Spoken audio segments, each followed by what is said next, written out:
Bismillahirrahmanirrahim.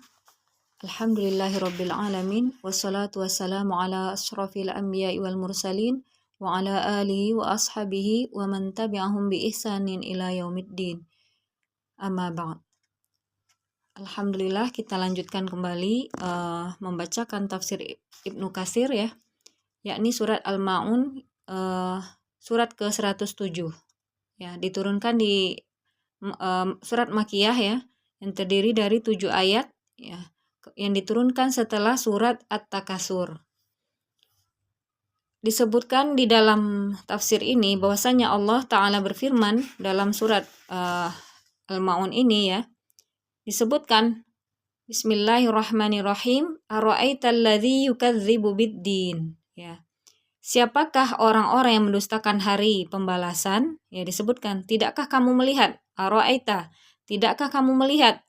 Hai Muhammad, ya, disebutkan kepada Nabi Muhammad bahwasanya orang-orang yang telah mendustakan hari di mana mereka akan dikembalikan, yakni di hari di mana semua amal-amal dibalas dan diganjar. Siapakah mereka? Gitu kan, Allah bertanya. Kemudian di ayat berikutnya disebutkan fadzalikal ladzi yad'ul yatim.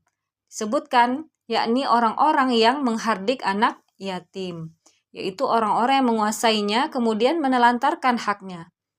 Dan ayat berikutnya fadzalikal ladzi yad'ul yatim, disebutkan dan tidak menganjurkan memberi makan orang miskin, yaitu orang yang tidak mempunyai apa-apa di dalam memenuhi beban hidupnya.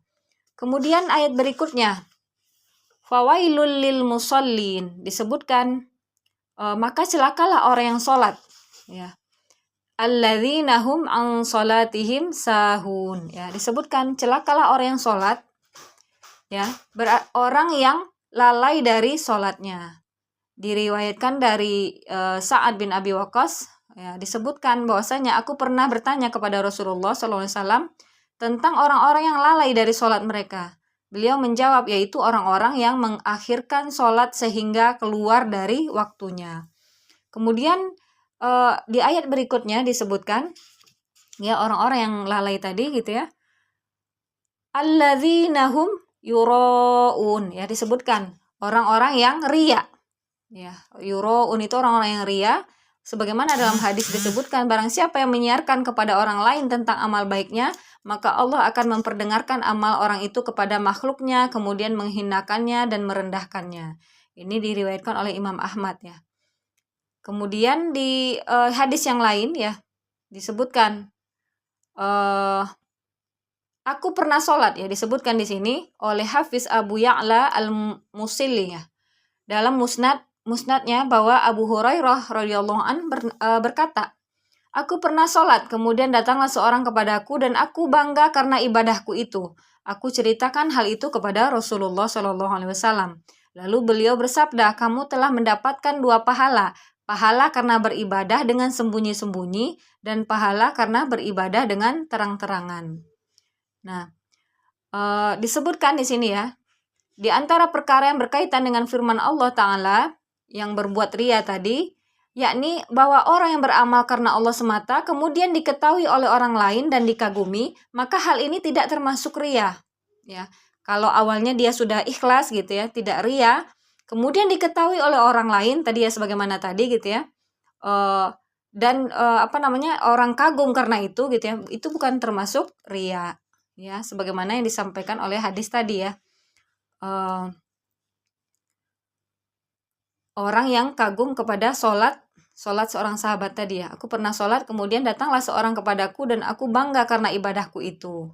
Maka dia menceritakan kepada Rasulullah ya, aku di situ maksudnya di sini Hafiz Abu Ya'la al-Musilli dalam musnadnya bahwa Abu Hurairah berkata ya, di sini disebutkan siapa tadi, Abu Hurairah yang sedang sholat, kemudian ada orang yang melihatnya gitu ya, maka disampaikanlah kepada Rasulullah bahwasanya dia dikagumi gitu sholatnya itu gitu ya. Maka kata Rasulullah, itu bukanlah riya ya, bukanlah riya.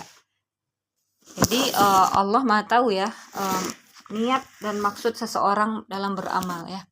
Kemudian disebutkan lagi dalam ayat yang berikutnya, yakni wa yamna'unal ma'un, ya, yakni mereka tidak berbuat dan menahan barang yang berguna, yaitu mereka tidak berbuat ihsan dalam beribadah kepada Tuhannya dan tidak berbuat ihsan kepada sesama, sampai-sampai tidak mau pula meminjamkan barang yang dapat dimanfaatkan oleh orang lain, walaupun barang itu akan tetap ada dan kembali, ya, meskipun minjam gitu ya, tapi mereka itu orang-orang yang tidak mau sedikit pun, ya, meminjamkan barang-barangnya gitu ya yang bermanfaat. Maka mereka itu orang-orang yang tidak mau membayar zakat dan berbagai macam barang yang dapat digunakan untuk mendekatkan diri kepada Allah. Maka dikatakan maksud dengan al-ma'un itu adalah zakat, ya, zakat itu barang-barang yang berguna. Maka pengertian ini diriwayatkan dari Ali dan Ibnu Umar radhiyallahu anhum. Hasan Basri mengatakan, al-ma'un berarti orang yang apabila sholat maka dia riya. Bila tidak sholat, dia tidak menyesal. Dan dia enggan mengeluarkan zakat hartanya. Kemudian Ibnu Mas'ud pernah ditanya tentang al-ma'un juga gitu ya. Maka beliau menjawab, ia adalah barang yang bisa digunakan oleh manusia. Seperti kapak, katel gitu ya, ember dan barang-barang lainnya ya yang serupa. Kemudian Ibnu Abbas radhiyallahu anhuma juga ditanya bahwa al-maun itu adalah perkakas rumah tangga dan tidak mau memberikan pertolongan baik dengan dengan uang ataupun dengan barang yang bermanfaat. Itulah sebabnya Muhammad bin Ka'ab mengatakan, dan menahan barang yang berguna, yang dimaksud al-maun di sini adalah al-ma'ruf atau berbuat baik. Sebagaimana dalam hadis disebutkan setiap kebaikan adalah sedekah. Nah, dalam hadis yang lain disebutkan seorang muslim adalah saudara bagi muslim lainnya. Bila bersua maka disambut dengan salam dan dia membalasnya dengan sambutan yang lebih baik.